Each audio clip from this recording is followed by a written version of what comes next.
Hello everyone. First of all, I welcome you all to my YouTube channel That is English with साहिल मिश्रा। तो आज हमारी spoken English की class है और spoken English में आज हम देखेंगे डेली यूज सेंटेंसेज को। ठीक है, जो अपनी हम डेली लाइफ में सेंटेंसेज को यूज करते हैं उन्हीं को आज हम देखेंगे। ठीक है, ये एक सीरीज है, ठीक है, जो कि चलती रहेगी। जो हम डेली अपनी बोलचाल की भाषा में सेंटेंसेज को यूज करते हैं उनका यूज हम यहाँ पर सीखेंगे। तो आज के वीडियो में मैंने कुछ सेंटेंस लिए हैं, आगे अभी और डेली यूज सेंटेंसेज की क्लासेज कंटिन्यू आपकी रहेंगी। ठीक है, तो चलिए क्लास को स्टार्ट करते हैं। बस स्पोकन में एक चीज आप याद रखना कि स्पोकन इंग्लिश आप प्रैक्टिस से ही सीख सकते हो। ठीक है, एक दिन के वीडियो देखने से कुछ नहीं होगा। तो आप जिन सेंटेंसेज को यहाँ पर सीखे उन्हें अपनी डेली लाइफ में यूज जरूर करें। ठीक है, तो चलिए स्टार्ट करते हैं वीडियो को। जो हमारा पहला सेंटेंस है वो है मैं उत्साहित हूँ। ठीक है, जब कोई बहुत ज्यादा खुश होता है तो बोलता है जैसे मैं उत्साहित हूँ। ठीक है, तो इसके लिए क्या लिखा जाएगा? I am excited. ठीक है, मैं उत्साहित हूँ, आई एम एक्साइटेड। ठीक है, आप इसको आई एम को इस तरीके से भी लिख सकते हो, आई एम, इसको पढ़ सकते हो आई एम एक्साइटेड। ठीक है, इस तरीके से भी लिखा जाता है। चलिए अगला जो हमारा सेंटेंस है वो है मैं परेशान हूँ, या आप कह सकते हो कि मैं परेशान हूं, मैं घबराया हुआ हूं, या मैं बेचैन हूं। ठीक है, तो इसको क्या बोला जाता है? I M nervous, I am nervous. ठीक है, चलिए अगला जो सेंटेंस है हमारा वो है मुझे भूख लगी है। ठीक है, तो आप क्या लिख सकते हो? I am hungry, I am hungry.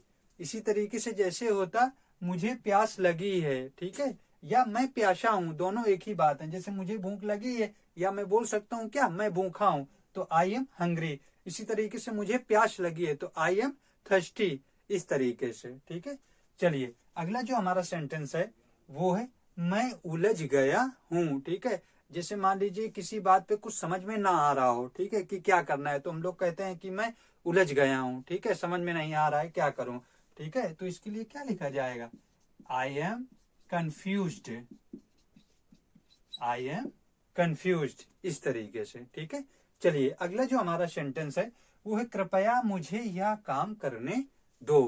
कृपया मुझे यह काम करने दो। मान लीजिए हम कोई काम कर रहे हैं और कोई आके बीच में हमें डिस्टर्ब करने लगे तो हम बोलते हैं कि कृपया मुझे यह काम करने दो। ठीक है, तो क्या लिखते हैं? Let me do this work, let me do this work. आप कृपया के लिए स्टार्टिंग में प्लीज भी लगा सकते हैं। ठीक है, please let me do this work, कृपया मुझे यह काम करने दो या करने दीजिए। ठीक है, चलिए अगला जो हमारा सेंटेंस है वो है दाहिनी ओर रखिए। ठीक है, जैसे मान लीजिए हम रोड पे चलते हैं, ठीक है, अपने व्हीकल से चलते हैं तो हम क्या बोलते हैं कि अपनी गाड़ी को दाहिनी ओर रखो या फिर बाईं ओर रखो। ठीक है, किसी भी तरफ जैसे चलना होता है तो क्या लिखेंगे? जैसे दाहिनी ओर रही है तो क्या लिखा जाएगा? Keep to the right, keep to the right. इसी तरीके से होता है जैसे बाईं ओर रखिए या बाईं ओर चलिए तो क्या लिखा जाता? Keep to the left, keep to the left. जैसे दाहिनी ओर तो कीप टू द राइट और बाईं ओर तो कीप टू द लेफ्ट। चलिए आगे अगला सेंटेंस देखते हैं।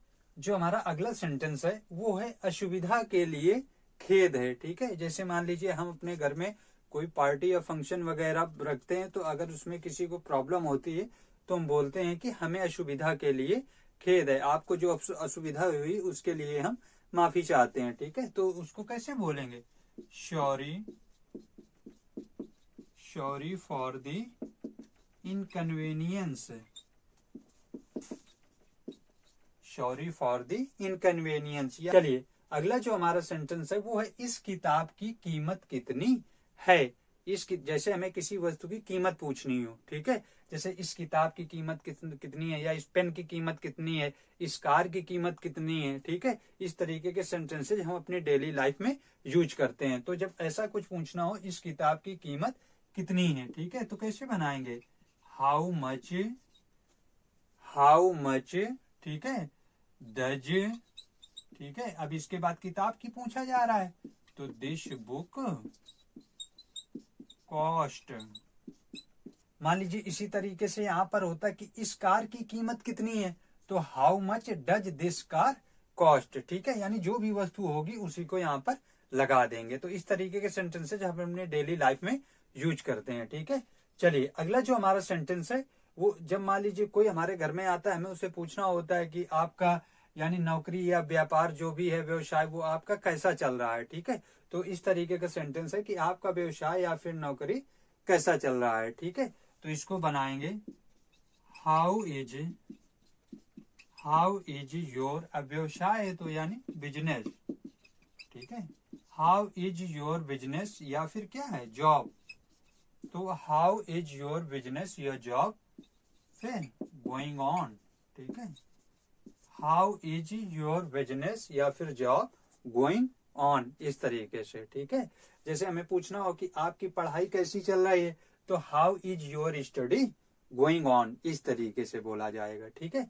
चलिए जैसे अगला सेंटेंस है आप कहाँ से हैं, जैसे हमें किसी से पूछना हो कि आप कहाँ से हैं, ठीक है। तो क्या बनाएंगे, where are you from, where are you from, इस तरीके से, ठीक है। अब जैसे फिर आप जहां से हो, जैसे आपको आंसर देना हो, ठीक है, कि जैसे मैं कानपुर से हूं, तो जैसे कोई पूछे वेयर आर यू फ्रॉम, तो क्या बोलोगे, आई एम फ्रॉम कानपुर, ठीक है, इस तरीके से। अगला सेंटेंस, जैसे पैसे से पैसा बनता है, हम अपनी डेली लाइफ में इस तरीके के सेंटेंस को यूज करते हैं, पैसे से पैसा बनता है, ठीक है। तो क्या लिखेंगे, मनी बिगेट्स मनी, ठीक है। ज्यादा पैसा है, ठीक है, तो वो उससे इन्वेस्ट करके या फिर कोई बिजनेस करके और ज्यादा पैसा बना लेता है, तो वही लिखा गया है कि पैसे से पैसा बनता है, तो मनी बिगेट्स मनी, इस तरीके से, ठीक है। अगला सेंटेंस है क्या मैं आपका पेन ले सकता हूँ, क्या मैं आपका पेन ले सकता हूँ, ठीक है। तो जब रिक्वेस्ट करके परमिशन मांगी जाती है तो वहां पे हम मे का यूज करते हैं। जब मैंने मॉडल पढ़ाया है तो उसमें बताया जाता है, ठीक है, यानी जब परमिशन रिक्वेस्ट के साथ की जाती है तो वहां पे मे का यूज करते हैं, ठीक है। तो मे आई, ठीक है, अब आपका पेन ले सकता हूं, तो मे आई बारो योर पेन, मे आई बारो योर पेन। इसी तरीके से क्या मैं आपका किताब ले सकता हूं, तो मे आई बारो योर बुक, इस तरीके से, ठीक है। जो हमारा अगला सेंटेंस है वो है जुबान संभाल के बोलिए, ठीक है। मान लीजिए जब किसी से हमारी बातचीत हो रही होती है, अगर कोई गलत बोल रहा होता है, ठीक है, तो हम उससे बोलते हैं कि जुबान संभाल कर बात करिए या जुबान संभाल कर बोलिए, ठीक है। तो इसके लिए इंग्लिश में क्या बोलेंगे, माइंड योर लैंग्वेज, ठीक है, माइंड योर लैंग्वेज, ठीक है, इस तरीके से। अगला जो हमारा सेंटेंस है वो है आपसे मिलकर बहुत खुशी हुई। मान लीजिए हम किसी से मिलते हैं और उनसे मिलकर हमें बहुत ज्यादा अच्छा लगता है, ठीक है, तो हम बोलते हैं कि आपसे मिलकर बहुत अच्छा लगा या आपसे मिलकर खुशी हुई, ठीक है। तो क्या बोलेंगे, nice to meet you, nice to meet you, ठीक है, इस मिलकर बहुत ज्यादा खुशी हुई, तो नाइस टू मीट यू। अगला सेंटेंस है मैं समझ नहीं पा रहा हूँ। मान लीजिए किसी कोई बात कर रहा है और अगर उसकी बात हमें समझ में नहीं आ रही, ठीक है, तो हम क्या बोलते हैं, मैं समझ नहीं पा रहा हूँ, ठीक है। तो इसके लिए क्या लिख सकते हैं, I am unable to understand, ठीक है, I am unable to understand, ठीक है, या लिख सकते हो I am not able to understand, ठीक है, इस तरीके से, यानी मैं समझ नहीं पा रहा हूँ, ठीक है। इसे ऐसे भी लिख सकते हो कि I can not make out, I can not make out, make out का मतलब होता है अंडरस्टैंड करना, ठीक है, यानी समझना, तो वही है I can not make out, ठीक है, यानी मैं नहीं समझ पा रहा हूँ, ठीक है, इस तरीके से, या I am unable to understand या I am not able to understand, इस तरीके से आप बोल सकते हो, या फिर बोल सकते हो I can not make out, ठीक है। चलिए अगला सेंटेंस है घुमा फिरा कर बात मत करो, ठीक है। मान लीजिए कोई बात कर रहा है और वो घुमा फिरा कर बात कर रहा है, उसकी बात हमें समझ में नहीं आ रही, तो हम बोलेंगे कि घुमा फिरा कर बात मत करो, सीधी बात करो, ठीक है। तो आप इसे बोल सकते हो, ऐसे भी कह सकते हो कि कम टू द पॉइंट, ठीक है, कम टू द पॉइंट, ऐसे भी कह सकते हो, ठीक है। या फिर आप लिख सकते हो don't beat around the bush, don't beat around the bush, ये एक फ्रेज है, ठीक है। बीट अराउंड दी बुश का मतलब होता है घुमा फिराकर बात करना, तो घुमा फिराकर बात मत करो, तो don't beat around the bush, या फिर आप बोल सकते हो come to the point, don't beat around the bush, ठीक है। चलिए इसे ऐसे भी बोल सकते हो कि don't talk in round about manner, ठीक है, यानी घुमा फिराकर बात मत करिए, don't talk in round about manner, ठीक है। भूल गया, ठीक है, मान लीजिए कोई हमसे किसी चीज को लाने को बोलता है और हम भूल जाते हैं, ठीक है, या किसी भी बात को लेकर हो, अगर हम भूल गए हैं तो क्या लिखेंगे, आई फॉरगॉट, ठीक है, आई फॉरगॉट यानी मैं भूल गया, ठीक है। या आप इसको ऐसे भी लिख सकते हो, slipped my mind, it slipped my mind यानी मैं भूल गया, आई फॉरगॉट या फिर इट स्लिप्ड माई माइंड, इस तरीके से, ठीक है। अगला सेंटेंस है उसने मुझे धोखा दिया, ठीक है, उसने मुझे धोखा दिया, तो आप क्या लिखोगे, ही डिसीव्ड मी, या फिर आप इसे क्या लिख सकते हो, ही बिट्रेड मी, ही डिसीव्ड मी या फिर ही बिट्रेड मी, ठीक है। यहाँ पे आप सी भी लिख सकते हो क्योंकि पता नहीं है मैस्कुलिन है या फेमिनिन है, ठीक है। तो आज हमने कुछ इंग्लिश के सेंटेंसेज को सीखा, ठीक है।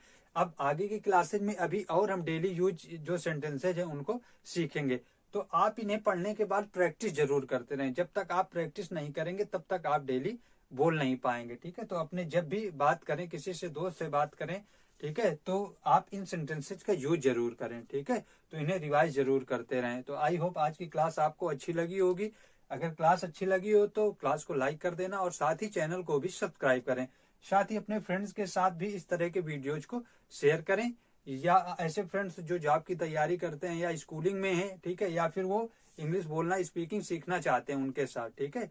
तो फिर थैंक्स फॉर वॉचिंग, मिलते हैं एक नई क्लास के